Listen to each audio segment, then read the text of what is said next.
Hi, everybody. It's Laura. Welcome to the class of 74.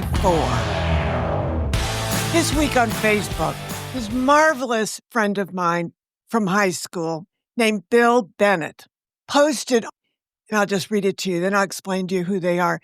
Lois and I have been loving the Class of 74 podcast. Such a hoot. Did you find a floor plan of the old DHS? Or is your memory really that good? The announcements chimes alone were ringing the nostalgia bells. Ding, ding, ding. It's my sound effect. Forgot about those. Love the references to the music box, Good Wives, other spots we grew up in Brighton. We're coming up with errands we have to do, so we have an excuse to listen together in the car.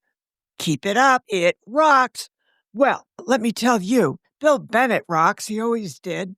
He is a brilliant musician, and he was also in high school a very talented artist who did some incredible artwork for our literary magazine, Current, and also in the yearbook, I believe. And then, get this, he married another artist. Right. I know. That's like a writer marrying a writer. But her name is Lois Blood Bennett. But she's also like a science wizard. I have to look it up. I think she's an electrical engineer.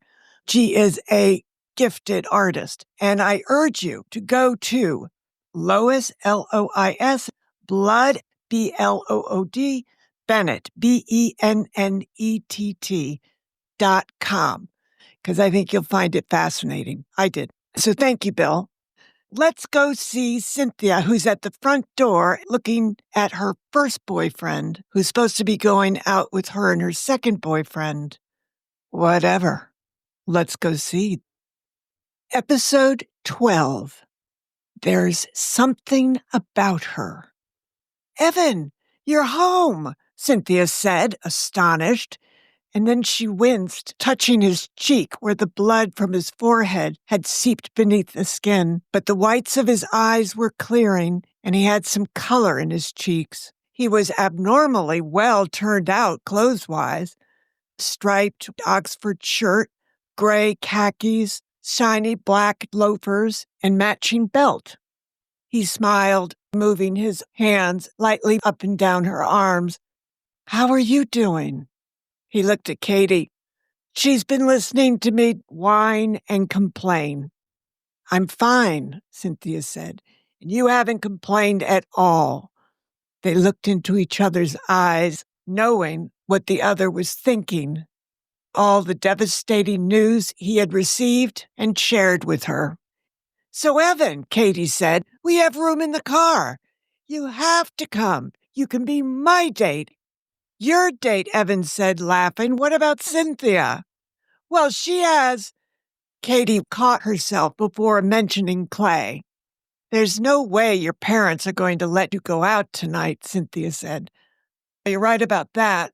I'm only here because Mom took me to the dentist to get my teeth checked out, took pity on me, and stopped so I could say hi. Why are you still in your nightgown? She rolled her eyes. You have no idea what's been going on around here. Tell you about it later. So you're not going to be my date? Katie asked. Not tonight. He wriggled his eyebrows. But maybe another night. He looked at Cynthia. I was going to ask you to come over, but you're going to the movies, so... And Katie's spending the night, she added. Forget about me, Katie said. Go to Evans. He's been in the hospital. You are not going to be stood up again. She looked at Evan. Katie was supposed to spend the night at Annabelle's last night, but Annabelle ditched school to go to a Led Zeppelin concert in Syracuse. No offense, Evan said, but even I might stand you up for a Zeppelin concert. She left me a note in my locker, Katie was quick to add. It's not as if she just left me standing there without word. She smiled as her eyes moved to Cynthia. Like someone else did on the first day of school. You know what? I've changed my mind, Cynthia. I feel just fine about you paying for my ticket. Sorry, guys, Evan said, starting to back out the door. I can't leave my mom waiting. Who's in the Malibu? Patrick Seaton, Cynthia said. He's driving tonight. Dad's loaning him the station wagon, but if you're not going, I don't think we'll need it. She grabbed an umbrella. I'll walk you down and say hi to your mom. Evan took the umbrella from her and opened it, holding it over the two of them. They went down a couple of stairs before Cynthia stopped. I can manage saying hi to your mom, Evan, but I can't hang out with your parents and pretend like I don't know anything.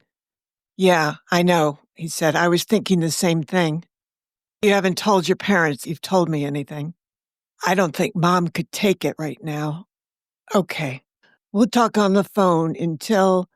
She shrugged. Until whenever. Cynthia, do you think the Brighton Review will print anything? She shook her head. No, but word will get around fast, so we should prepare. I haven't said a word to my parents about any of it, Evan, but you know they will do anything to help, he said. They're good people. So are you. He kissed her on the cheek and they walked down to the car. Evan opened the front passenger door, handing the umbrella off to Cynthia, who went around to the other side. Mrs. Whitaker looked pale and drawn. He'll be much better off at home with you, she said brightly. And just think, Mom, in just 3 weeks I'll have my driver's permit. Great, Mrs. Whitaker said. I can worry about you crashing the car. Oh, I'm not crashing the car, he told her, because Cynthia and I have places to go and music to hear. Annabelle Fitzgerald cut school yesterday to go to a Zeppelin concert, and I think she's got the right idea. He certainly improved his mood, Mrs. Whitaker said to Cynthia, smiling slightly. She watched as Mrs. Whitaker backed out and smiled and waved. She walked over to the blue Malibu. Clay's brother rolled down his window. What is my brother doing in there? He's got a lot of stuff to do. Patrick wasn't nearly as good-looking as Clay. He was darker, with brown hair instead of blonde, and brown eyes instead of blue. Cynthia knew how he must feel. I'll get him. He's looking at a map of Attica Prison with my father. I'm Cynthia, by the way. You're more than welcome to come inside and have something to eat or drink. We should be nice to you. You're our driver tonight. Be nice and send my brother out, will you?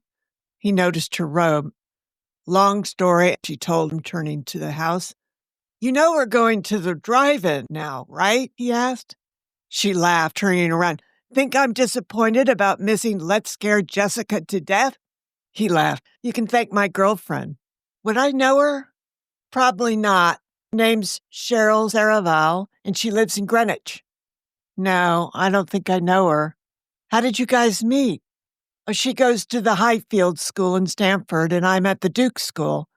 They were private day schools in Stamford. You must know Greg Fitzgerald, then. Sure, since 7th grade. He's a really good hockey player. Seriously, Cynthia, could you please go get my brother? Sure. Katie was in the kitchen, eating a bowl of Lucky Charms, while Clay was in the den, sitting on the arm of her father's leather chair, looking over his shoulder at a large picture album. Her father had tons of them, a cross between travelogues and homemade geographics. Sorry to interrupt, Cynthia said, but your brother is one step away from a fit. He says you have a lot to do. Clay was already on his feet. Can I take a rain check, Mr. Schyler? To look at my boring pictures? Any time, her father said. They're not boring to me, sir. I'm very interested in things like that. In things like what? Cynthia asked. Where the oak came from to build old Ironsides, the Constitution. Ah, Cynthia said knowingly. Launched in Boston Harbor, October 1797, built with planks of white oak from the farm of my, she counted on her fingers, great-great-great-great-grandparents. Right, Dad? Right, her father said, closing the album and putting it on a table. Just don't ask him how his father got from the Hudson River Valley to North Carolina, Cynthia added, or we'll be here for a week because you'll have to hear all about drunk cousin Newt, who drove his cabin cruiser like a slalom skier across the Hudson, vroom, vroom, vroom, and the legendary bathtub gin poker game that lost the farm our branch of the Schylers worked for 200 years. After Cynthia saw Clay out, she closed the front door and leaned back against it, wondering where this was going to go with Clay and what she should do about Evan. Did she need to mention this? No, he had enough on his plate to worry about. She pushed off the door and went into the kitchen. I'm tempted to go to the drive-in like this, she announced, gesturing to her robe and nightgown. I remember when you did, her mother said in her sing-songy voice. She was twiddling a pencil, leaning over the counter, looking down at something through her Ben Franklin reading half-glasses. Cute little Cynthia in her Dr. Denton's. She looked over at Katie. We used to give her a big, raw carrot, Katie, and she would talk to it for hours, like it was a microphone. She chuckled, taking off her glasses and straightening up. At the drive-in, she would stand on the concrete that weighted the swings, face all the cars, and just start talking, babbling, laughing, flailing her arms, having a marvelous time, and no one had the slightest idea what she was saying. Why, she's exactly the same at school, Katie cried, just talking and laughing and flailing her arms around, having a marvelous time.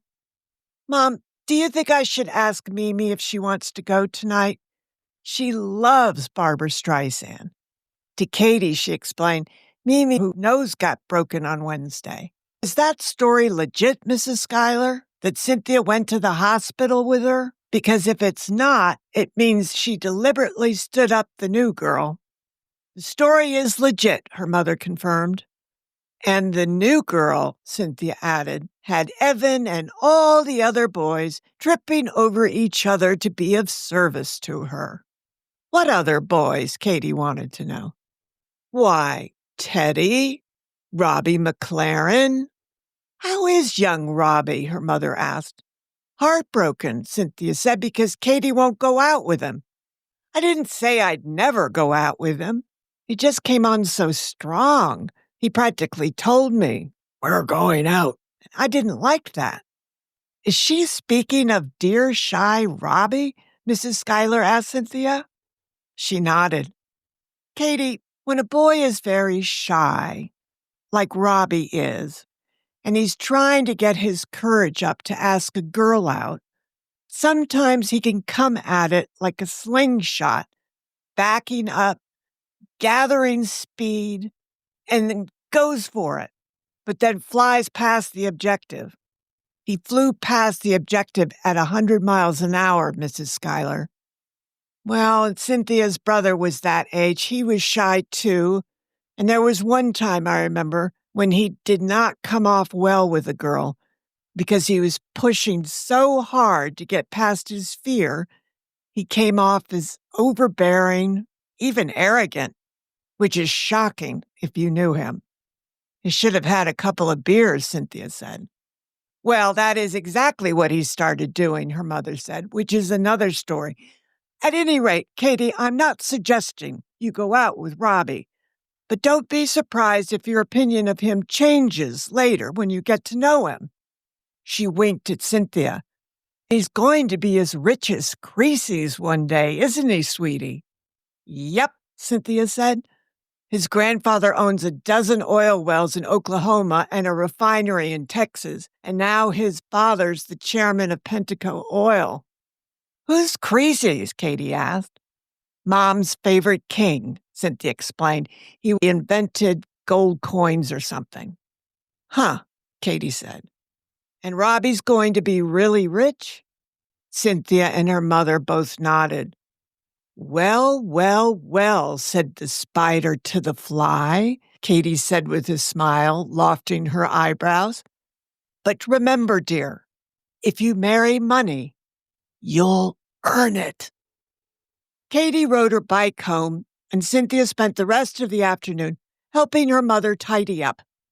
The cleaning lady, whom they always referred to as Ragna from Russia, because no one could pronounce her last name.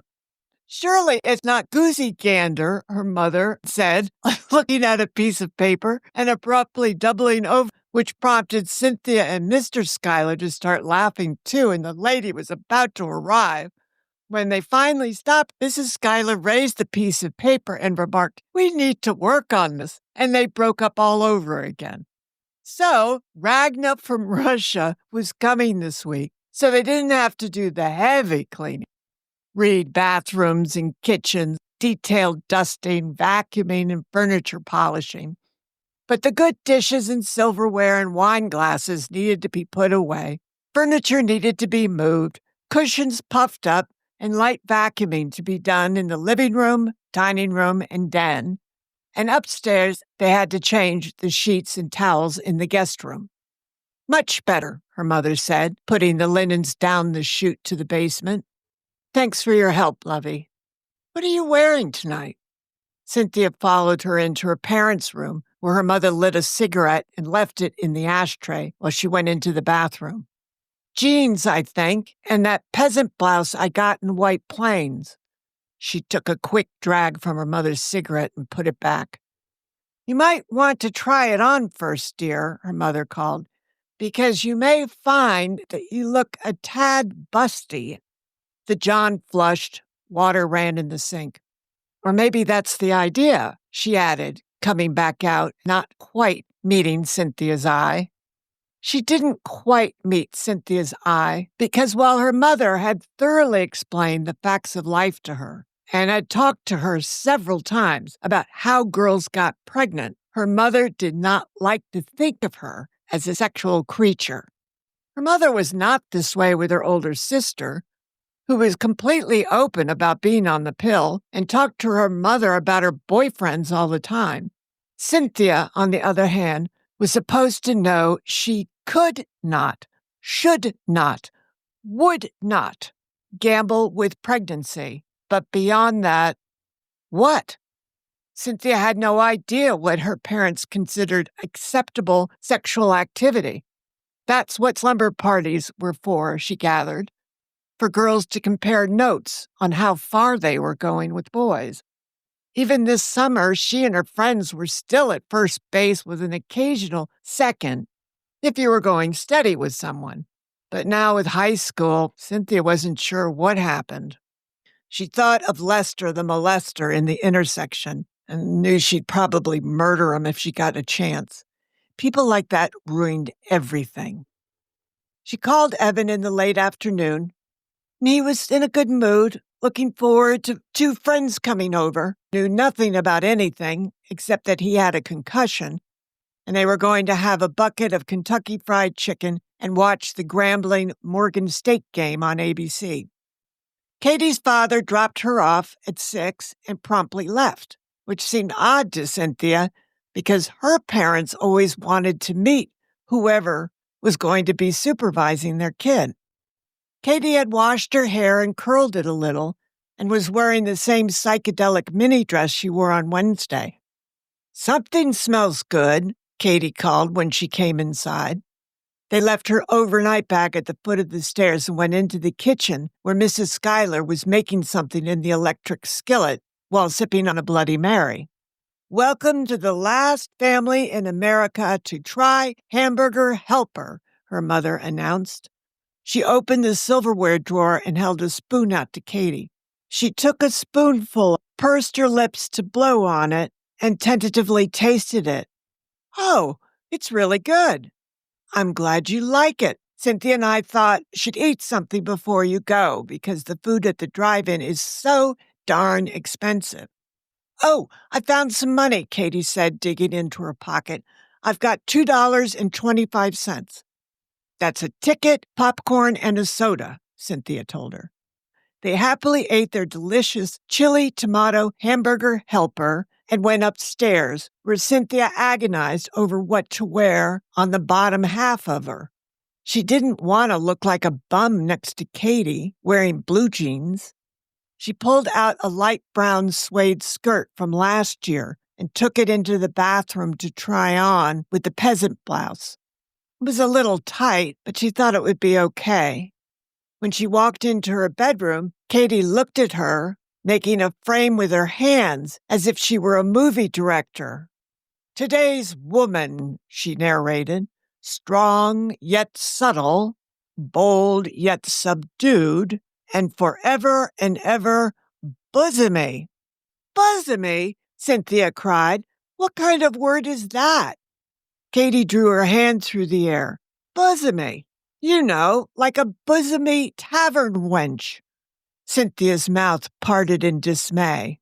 "That's not good," she decided, walking over to her closet and yanking the door open. She was annoyed and embarrassed. Anything was wrong with the peasant blouse.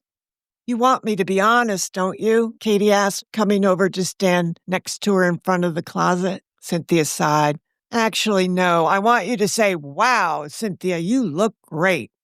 Katie reached into her closet, slid a few hangers, and then pulled out a beige polyester blouse that had 3/4 sleeves.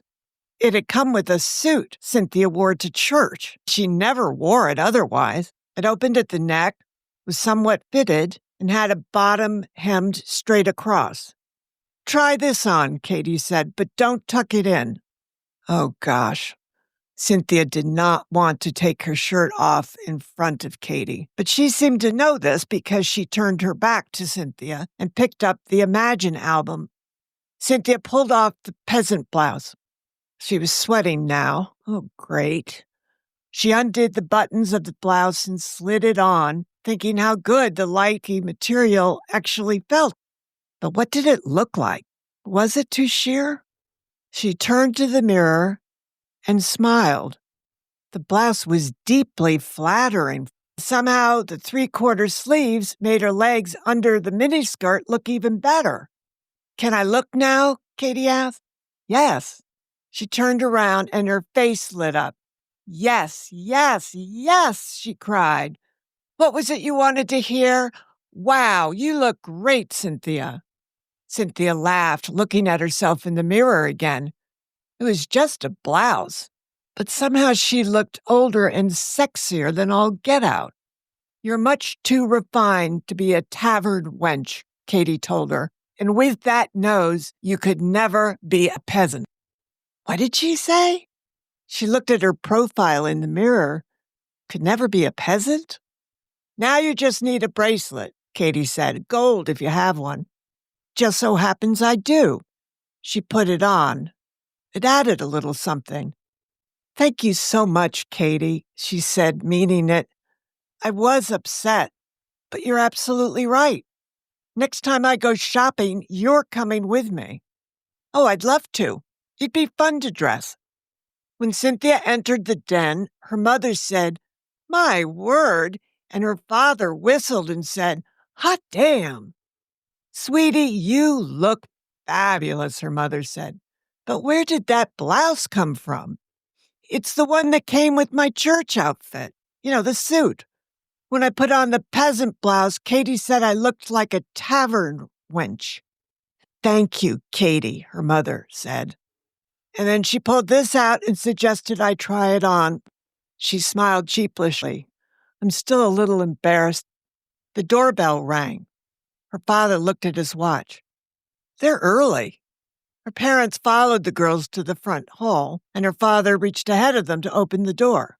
And there stood Mimi with a suitcase. "May I please stay here again tonight?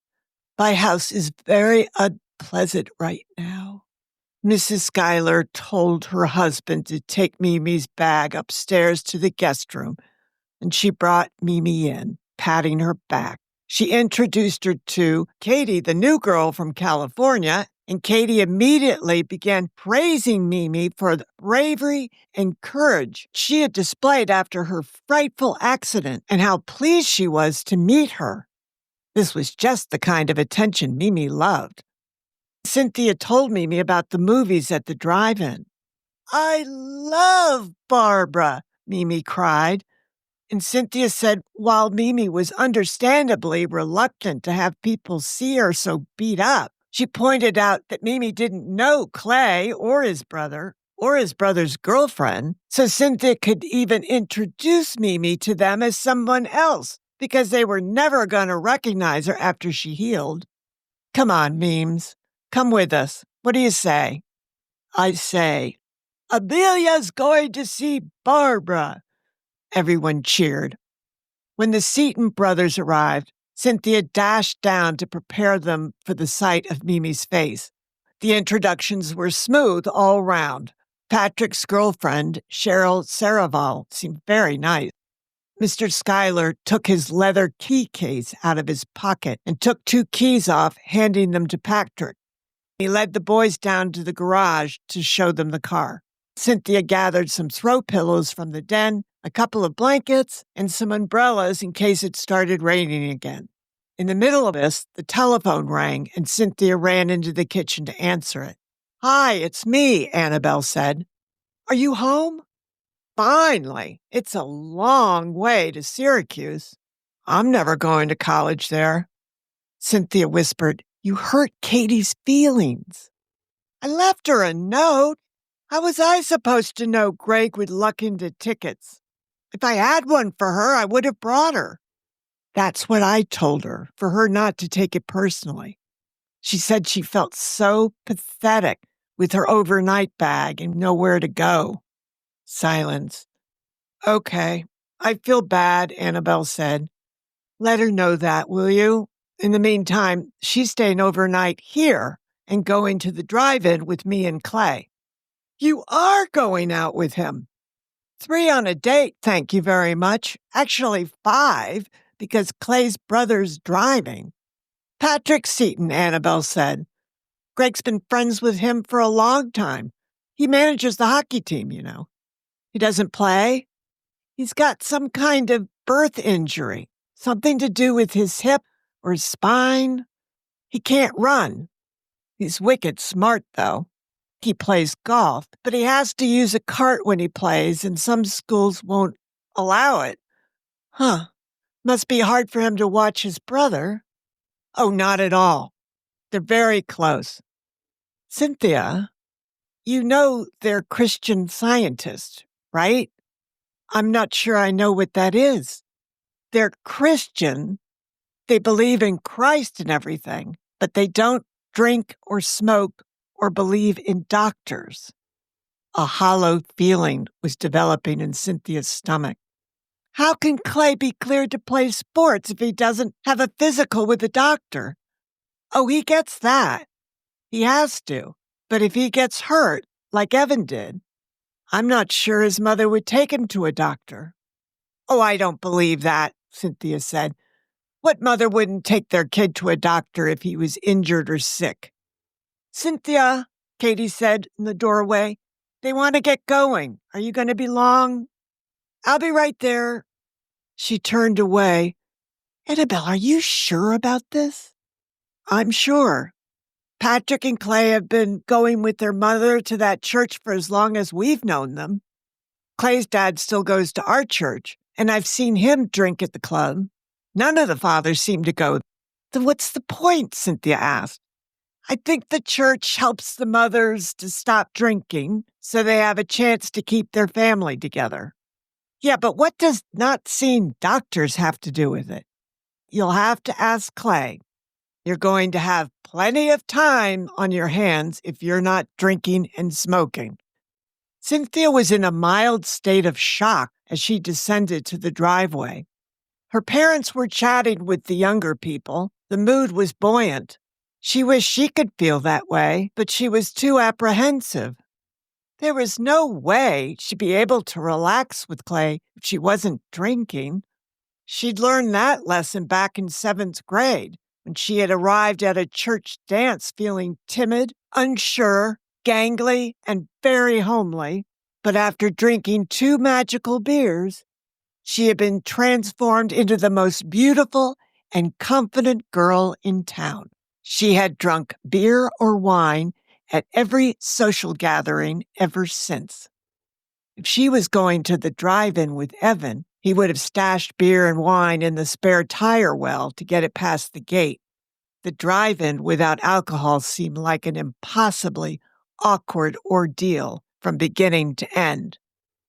Patrick and Cheryl sat in the front seat. Cynthia sat between Mimi and Katie in the back seat, and Clay stretched out with the folding chairs and umbrellas in the way back. While they drove on the thruway to reach Norwalk, Mimi and Katie kept leaning forward past Cynthia to talk about Streisand and her outfits. Both said Barbra Streisand was ahead of her time, ahead of everyone, music-wise and fashion-wise, that she wasn't kooky, but gifted, visually, musically, and texturally. Texturally, Cynthia said, feeling more and more depressed. What does that mean? Fabrics, Mimi said. Material. How it looks and feels.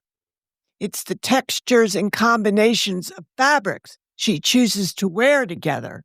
That's genius, Katie said, exhilarated. This was a good combination, Mimi and Katie. Katie would be able to deal with Mrs. Watson, no problem. And she was a future Tyler and Beck client, you could tell, which Mimi's father would like. Cynthia thought about trying to contribute to their conversation, but she just didn't feel like doing anything.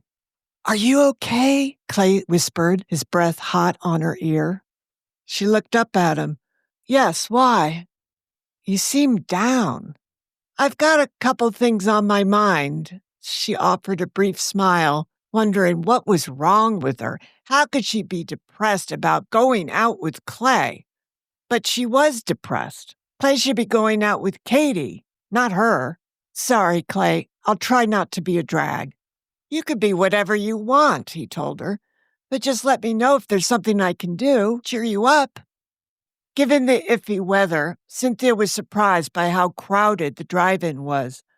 They had to wait in a long line of cars for a while. 6 adults, Patrick told the attendant. Any stowaways? The attendant asked, moving his flashlight over the floors, even peering around in the back as if someone might be hiding under the folding chairs. Okay, he said, coming back to Patrick. 6 of you, that's $9. Cynthia found herself scooting up to tap Patrick on the shoulder. She handed him the $10 bill she received from Mrs. Pottinger. I'd like to cover everyone. Great, Patrick said. Thanks. Cynthia, what are you doing? Clay asked, watching as his brother passed the money to the attendant, took back $1 in exchange, and handed that back to Cynthia. I want to do it, she told Clay, because I changed everything. I brought 2 friends with me, and the 3 of us are sitting on top of your brother and Cheryl, which is going to be a lot of fun for them, right? And then you're stuck in the back at a Barbra Streisand movie instead of Let's Scare Jessica to Death. I wanted to feel better about messing everything up for you guys. You shouldn't do it, Clay said as they drove into the parking area. If she wants to do it, Katie said, turning around, and she has the money, why shouldn't she? Guys, where do you want to park? Patrick asked. Well, if you don't know, Clay said to Katie, then I'm not going to tell you. Just go over there somewhere, Pat, Gerald said. They're not listening. Tell me, Clay, if Cynthia has the money and wants to pay for us, why shouldn't she? Because girls aren't paid as much as guys. It's not fair. Patrick and I should be paying for part of it, at least. Oh, Katie said, backing down immediately. I thought you were going to say men should pay because men make all the decisions. Well, that's true, Cynthia said. But Clay, we haven't visited the $1 million snack bar yet, so you guys will have your turn. All right, this is our spot, Patrick announced, slowly turning in. The wagon then went down into a big hole suddenly, and Clay plunked his head on the ceiling. Pat, what are we on the Ho Chi Minh Trail? Watch the suspension. It's not our car. We're fine, Patrick told him. He slid his window down and reached to unhook the speaker from the pole. Where do we want to hang this? That started a discussion, which only underscored to Cynthia how badly this night could go. He couldn't put the speaker on the dashboard because it would block the view in the back. He couldn't hang it on his window because it was too loud in his ear. He couldn't hang it on the front of Mimi's window because it would be too loud in the back seat. He could try putting it on the floor between he and Cheryl. Cynthia could not take it and asked Mimi to let her out. Cynthia was drinking beer or wine right now. She'd be feeling excited, free, and happy, and on her way to being beautiful. And smoking would make her feel cool and confident and sophisticated. And nothing was better than the two together. Mimi's window went down. Clay says for you to wait up. He's taking orders for the snack bar and he wants you to go with him. She looked around the lot at the sea of cars. On top of everything else, it was very humid out and her hair was frizz city. Mimi rolled her window down again. Kitty wants to know if you're smoking. No, Cynthia said. The window went back up. The couple in the next car were already going at it in the back seat. Cynthia walked to stand at the end of the station wagon to wait for Clay. The pavement sure was torn up, but it was free of litter at least. That wouldn't last. This row was already closed off, so there weren't any more cars rolling past. People were walking toward the snack bar, but she didn't see anyone she knew. The kids were being chased off the playground down in front, which meant film leader numbers flashed black on spotty white over the big screen, and a Tom and Jerry cartoon began. There were muffled squeals and jeers from little kids across the lot. She heard the latch on the tailgate and stepped aside while Clay crawled out. You may have gotten the better part of the deal after all. Look at this list. She laughed. It was a lot of food. He took the list back and nudged her shoulder with his. Come on. Wait, you're going the wrong way. It's down there. He came back, leaned in almost nose to nose and said, Trust me. Come on. Okay. Where the heck are we going? She asked when they reached the end of the cars. This way, just a little farther. She followed him up the exit road to an area that was chained off. He held the chain up for her to pass under it and led her around to an old wood ticket booth. It said tickets. Clay took a key out of his pocket and inserted it into the padlock. It clicked. He took it off and pushed the door open. She heard a bottle cap. Clay came back out and handed her a 7-ounce bottle of Miller beer. It's a new size, he said. Ponies, they're calling them. And they're running around in pockets and purses all over the country.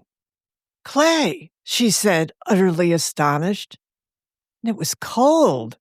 She took a sip. It was the real deal. It was Miller's all right. Thank you so much. There's a lot more for everybody, he said, going back in and hauling out a large Coleman cooler. How did this get here? We stashed it this afternoon. A friend of my brother's uses this locker with a couple of other guys. They all have keys. Somebody pays the guard off. And how about one of these? He asked, holding up a pack of Marlboros. She was speechless as he laughed, unwrapping the cellophane. And I even have matches. Beaming, he held out the pack to her, and she took one. He struck a match, held it for her to light the cigarette, and in the next moment, he was kissing her in just the way she had sensed he had wanted to this morning. He was holding her tightly, but not too hard, parting her mouth a little, but not quite French kissing her. I've been wanting to do that for the longest time, he sighed, pulling back to look at her, hands still on her waist. She laughed a little, took a drag off the cigarette and blew the smoke away from him. I've only known you for 4 days. I've known about you for a while, he told her. By the way, I saw you at that nightmare playoff game. You weren't sitting with your father. You were with Evan Whitaker. I know because I asked. She drank some more beer. The little bottle was almost empty already. It was adorable. He leaned forward to briefly kiss her on the lips. Do you remember the toy drive at the VFW hall last December? She did. One of the custodians at Dean had asked her if she'd volunteer to work the event because all the ancient World War I vets liked having girls around and they didn't have any. Cynthia agreed and dragged Annabelle and another friend of theirs to come with her and help decorate the hall like the North Pole. A bus arrived from the projects in Stamford, carrying a racially diverse group of young boys who were able to meet Santa Claus, receive a gift, enjoy hot dogs and ice cream, and hang out with his elves. Do you remember Rudolph, the reindeer? With that massive head and the flashing red nose? How could I forget? The thing was gigantic. He kissed her again. That was me. What? I danced with Rudolph, she remembered how little her hand looked in the big furry paw of the costume. You did. We waltzed. And yet, you don't have any memory of me from Dan Rhodes, do you? Dan Rhodes was short for Mr. and Mrs. Daniel Rhodes Class for Ballroom Dancing and Proper Etiquette, where for 8 weeks in 8th grade, kids from all over town went to Sachem Elementary School all dressed up to learn how to waltz and rumba and tango and properly introduce people. He was right. She did not remember Clay, which was hard to believe. You only had eyes for Stephen Pondborough, he told her, taking the empty bottle and going to the cooler to get her another. He popped the cap on the opener built into the side. Cynthia had worn Steve's nickel-plated ID bracelet for a year, but DuPont transferred his father, and they moved away. She always wondered what happened to him. He held out the fresh beer.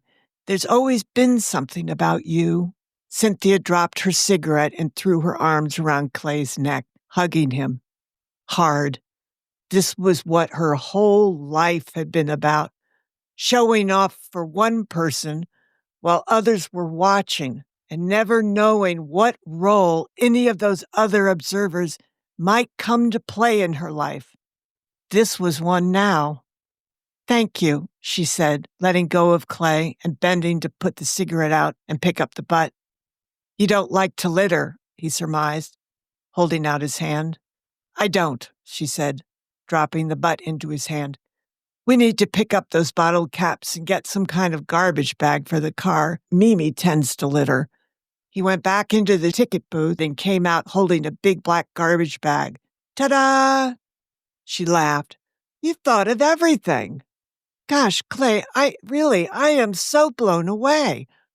I wanted you to have fun tonight. But you don't even drink, do you? No, but that's just me. Patrick does. She nodded. She looked around. So we can just carry this big thing to the car? No, we'll get busted. We actually have to make a couple of trips and take 4 in a bag. He raised a finger. I have bags for that too. They transferred 4 pony boys into 2 bags, put the cooler back into the ticket booth, and replaced the padlock. Clay put the cigarettes in his back pocket, and they set out for the car, holding hands. It was bliss. As they neared the start of Cars, Clay said, How can anyone see anything from way over here? Clay, they didn't park over here to watch the movie, Cynthia laughed. Oh, right. Cynthia had stopped, turned around. What? What is it? That's Teddy Hamilton's car over there, isn't it? The Mustang. Clay snapped his head around to look. Oh, my God, you're right. Please, can you? She had already taken the bag of pony boys out of his hand. If he was caught with alcohol, he was off the team. Same for the cigarettes. Throw the cigarettes in here, too, she said, opening the bag. Go to the snack bar, and I'll go a different way back to the car, okay? Thanks, he said, kissing her quickly and walking away. She walked back a couple of yards and started down the slope, intending to go down and around the first couple of rows before making her way back up. She didn't want to get busted by anyone either. Oh, golly. Wonder if Clay got kicked off the team because of her. She hesitated now, seeing a bunch of bushes that looked like they had prickers in them in front of the cars. She didn't think she could get around that way. And here was Teddy right in the middle of everything. The car next to the Mustang was empty. Whose car was that? Oh, it was a sedan, obviously. Maybe an Oldsmobile? Buick? Who did it belong to? Whoever it was next door with Teddy. Oh, she hoped it wasn't Suzanne Slater. She wasn't going out with anyone right now, and she hung out with Teddy. So it could be her. The windows of the Mustang were completely fogged over. Something was going on in that car. No doubt about it. The Mustang was moving. "Stop looking and get out of here," she commanded herself. But it was hard to walk away. She was dying to know who was in there with Teddy. She backed up the hill, eyes still on the car. It was addictive, watching the car move. The movement stopped. Someone was rolling down a window. Cynthia wheeled around and resumed walking up the hill. "Just go back to the car," she told herself. "Go." She was walking along the route she and Clay had taken there. She tried to look nonchalant, took care not to bang the 8 beer bottles. When she reached the cars that could actually see the movies, a breathtaking Barbra was up there, magnificent in a white Regency gown and turban. She heard crunching behind her. The sedan was slowly approaching. It only had its parking lights on. She moved over. That's it. That was the dark car. She held her breath, waiting for it to pass. Her breath cut short and her heart pounded. It was her Spanish teacher in the sedan, Senora Cordova.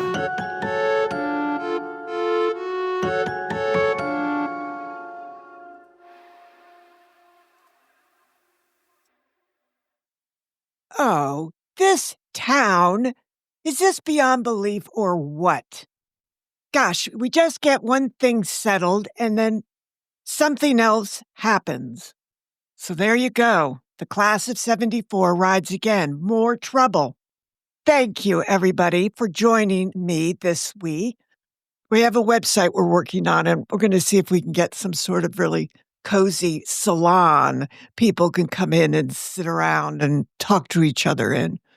Again, thank you so much, and I hope you have a fabulous week. And please remember, we don't drink and drive anymore.